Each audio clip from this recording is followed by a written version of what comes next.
create a sportive and a positive work atmosphere, and the next one will be how could we increase the productivity of an employee, and how will that result in the productivity increase of a company. So let me start with the first thing, that how could we how could we create a sportive and a positive work atmosphere.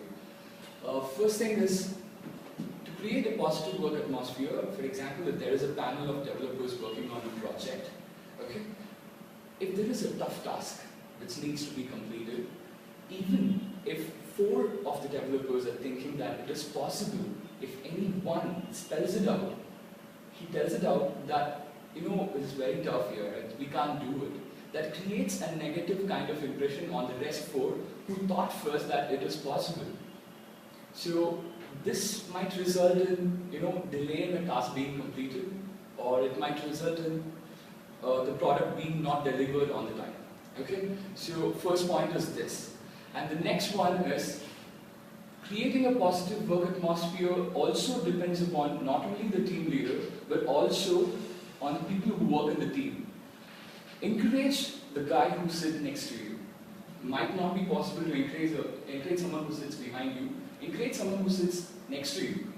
If he's a new joined, employee, and he feels he's not comfortable communicating with others. So make sure he communicates with everyone.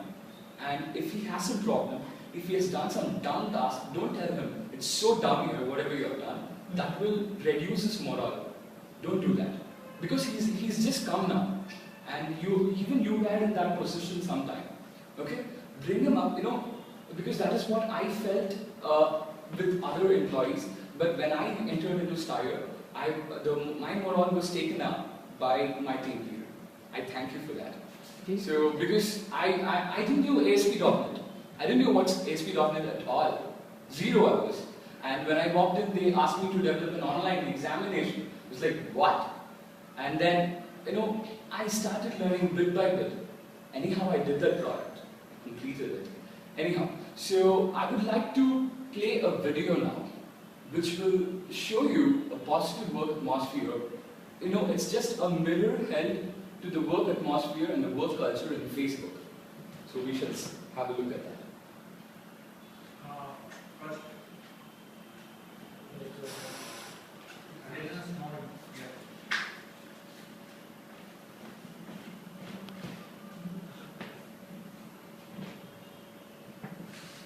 So before I could play the video, I want to, how do we judge that we increase the positiveness in the work atmosphere?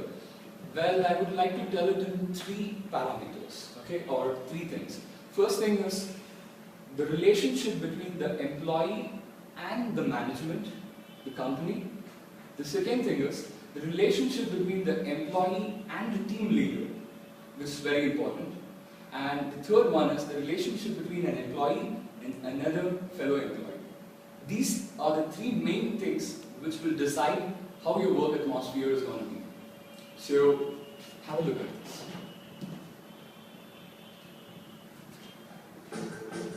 We really don't believe that you have to have a lot of experience to make a big difference. I mean, look at me, right? I mean, I started this from college, so be bold, right? I mean, don't just make the conventional decisions, but think about how can we do something in a different way than everyone else has. Because, what we're trying to do is different than what everyone else has done before. There were 20 great photos products around in 2005 that had millions of dollars in cash, that had hundreds of features.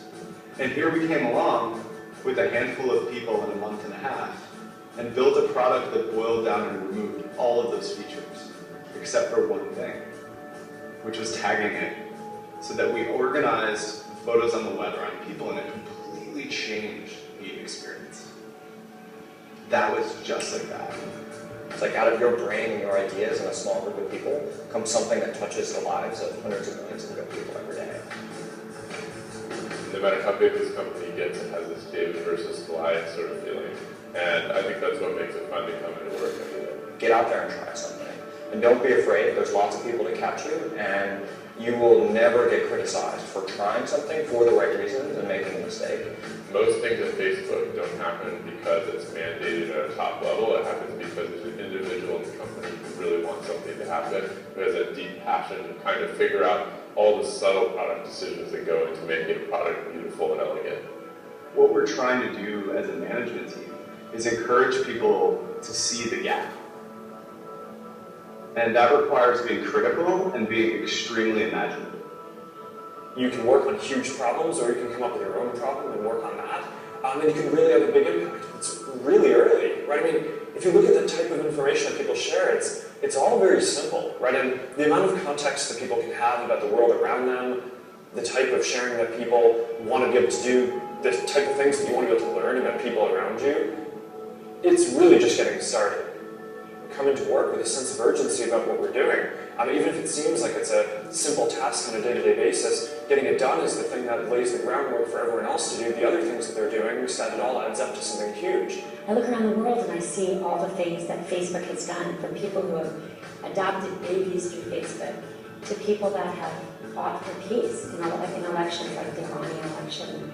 What I see are individuals connecting. And no matter what your job is here, whether you're in user operations dealing with users, or engineering where you're coding the site, or sales where you're opening a new sales office in a new country, it doesn't matter, because we're all here to serve exactly one purpose, which are those human connections which happen every day through Facebook. We're so far, far, far away from the vision of what this could be, which is everything you use and everything you interact with, all the websites you use, the devices you use, they just feel like there's people there. And they're conduits to people that you know and that you care about. And that is an intense, compelling thing that we are out and on the verge of creating. For the first time ever in history, we can build all these new kinds of experiences, and the difference between where we are and what's there, I think, is a handful of people with a sense of determination and a really powerful imagination. The reason why I showed you this video was this video explains the passion each and everyone in Facebook has towards whatever they are doing. We are exactly doing the same thing here. The difference is they are working on social networking and we are working on some other thing. And when I was asked to give a presentation last week, I planned, let me give a presentation on big data or Google balloons, which is the new technology. And I thought, how will it be useful for you people? We have iOS developers, we have .NET developers. That is nowhere going to be useful to you people, because having a knowledge about that is it's not a problem, but you're not going to implement it. So I thought, let me select a generic topic which will be useful for each and everyone. So coming to my next part, that is increasing the productivity. We won't understand how an entrepreneur thinks until and unless we place ourselves in his shoes. Until and unless we are in this position. When you are given a product to be developed, don't think that you're going to do something on the product for which you're paid for. No, think yourself that you're the CEO of a company, the product which you're developing is your product, not company's product. Automatically, you will get that passion towards the product, and you will start observing each and every key things on the project which will make your product more perfect. So always think, when you're working on a product, think you're an entrepreneur and the product which you're developing is your own product.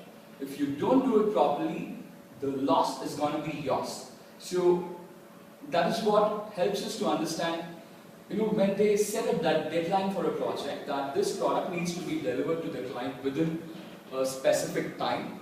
They're not mad to tell that this needs to be delivered within this time, because they have estimates.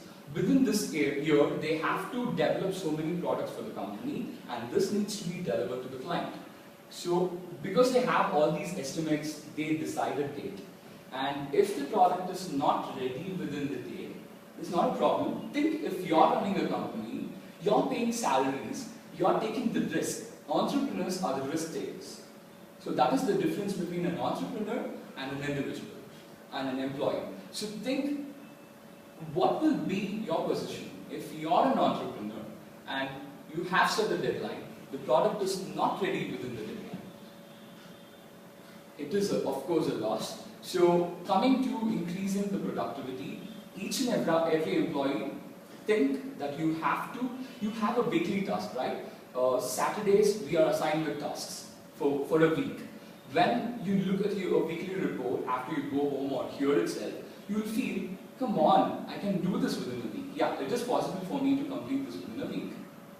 I know your inner consciousness will be telling it is possible within 2 or 3 days.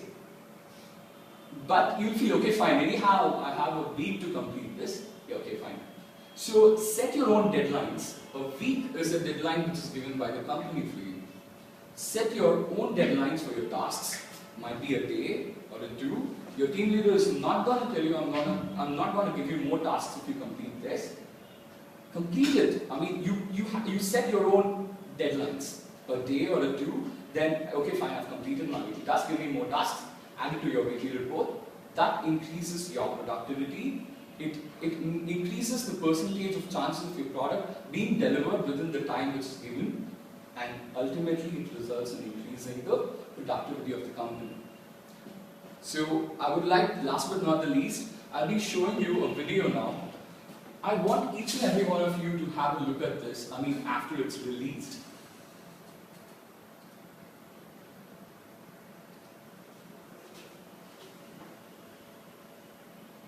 Please watch this movie.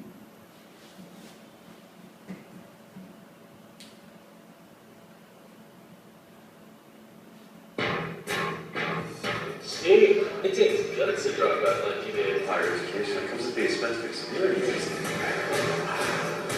Boss! What are you working on? It's a computer terminal that hooks up to the TV to the display.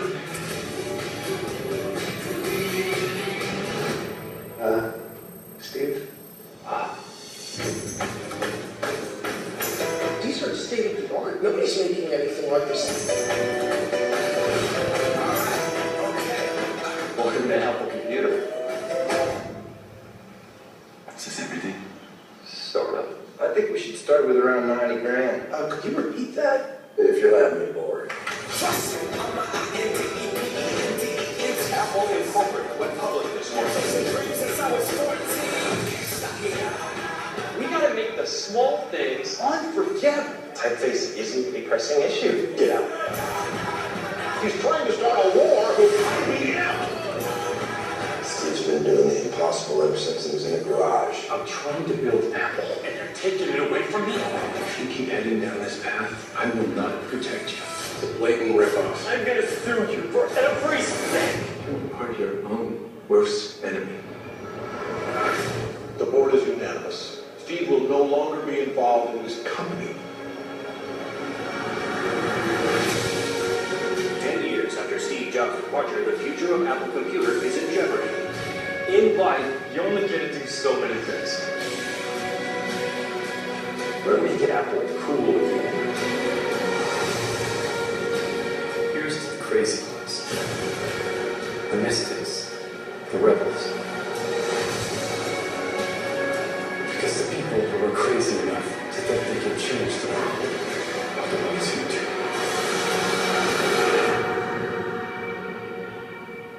If we're gonna do this thing, we need to come up with a name. Apple. That is so much better than phaser-beating computers. The movie is releasing on August 16. Please have a look at this movie. Don't miss it out. It's gonna increase your morale level incredibly. Okay, fine. You people might think, why am I giving an example of a foreigner? Why not an Indian? Yes, I'm sure any one of you will have that thing in your mind. So I would like to tell,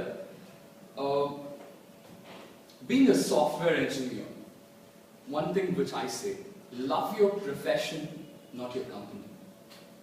Love your profession, not your company, said by Dr. APJ Abdul Kalam. Don't love your company, love your profession, because you don't know when will your company stop loving you. Thank you.